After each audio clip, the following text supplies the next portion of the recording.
Hello everyone, welcome to అమ్మ వంటగది channel. ఈరోజు మనం చేయబోయే రెసిపీ బ్రెడ్ శాండ్విచ్. దీనికి కావాల్సిన పదార్థాలు మైనీస్, బ్రెడ్ స్లైసెస్, నెయ్యి, టమాటా సాస్, ఉల్లిపాయ, టమాటా, కీరా, క్యాబేజ్, క్యాప్సికమ్.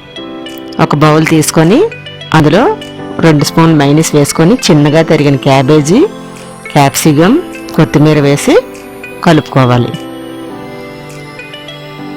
ఇప్పుడు మనం ప్యాన్ పెట్టి దానిపైన 1 స్పూన్ నెయ్యి వేసుకొని బ్రెడ్ పీసుల్ని బ్రౌన్ రంగు వచ్చే వరకు కాల్చుకోవాలి. ఇప్పుడు ఆ బ్రెడ్ పీసుల్ని ఒక ప్లేట్లోకి తీసుకోవాలి. ఇప్పుడు ఆ బ్రెడ్ మీద మనం టమాటా సాస్ అప్లై చేసుకోవాలి.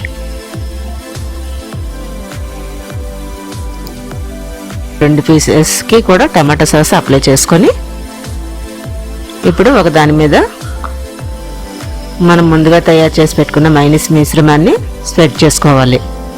దానిపైన టమాటా, కీరా,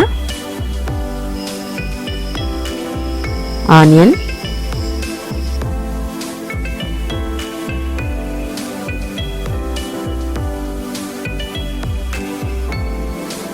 వేరే బ్రెడ్ పీస్ మీద కూడా టమాటా సాస్ రాసుకున్న పీస్ని కూడా పెట్టి కొంచెం ఫ్రెష్ చేస్తే బ్రెడ్ శాండ్విచ్ రెడీ. ఇలాంటి మరిన్ని వంటల కోసం మా ఛానల్ సబ్స్క్రైబ్ అయ్యి బెల్ ఐకాన్ నొక్కండి.